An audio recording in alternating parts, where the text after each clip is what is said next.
எல்லாருக்கும் வணக்கம். இப்போ பார்த்தீங்க அப்படின்னா, நான் இயற்கை சூழல்ல உட்காந்துட்ருக்கேன். இன்னொரு விஷயம் என்னென்னா, நம்ப வாய் துர்நாற்றம் அப்படின்னு சொல்கிறோம் இல்லையா?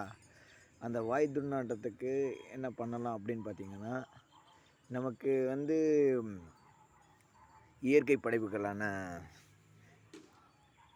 பழங்கள் இருக்கு இல்லையா?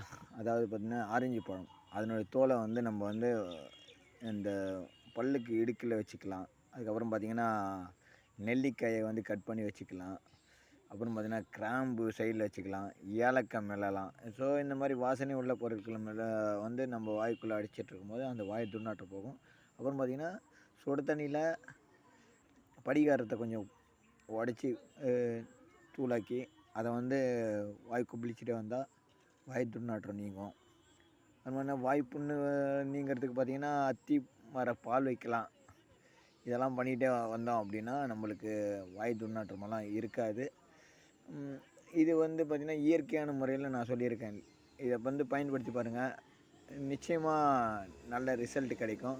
ஏன்னா எனக்கும் இருந்தது. நானும் வந்து ம் படிகாரம் யூஸ் பண்ணி தான் கொஞ்சம் ஓரளவுக்கு அதே மாரி பார்த்தீங்கன்னா, ஏலக்காய் வச்சுப்பேன். திராட்சை வச்சுப்பேன். நெல்லிக்காய் வச்சுப்பேன்.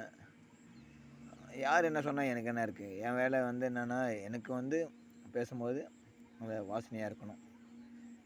நம்மள வந்து யாரும் வந்து முகம் சுளிக்கக்கூடாது. ஸோ இது வந்து பயன்படுத்தி பாருங்க. உங்களுக்கு வந்து நல்லதே நடக்கும்.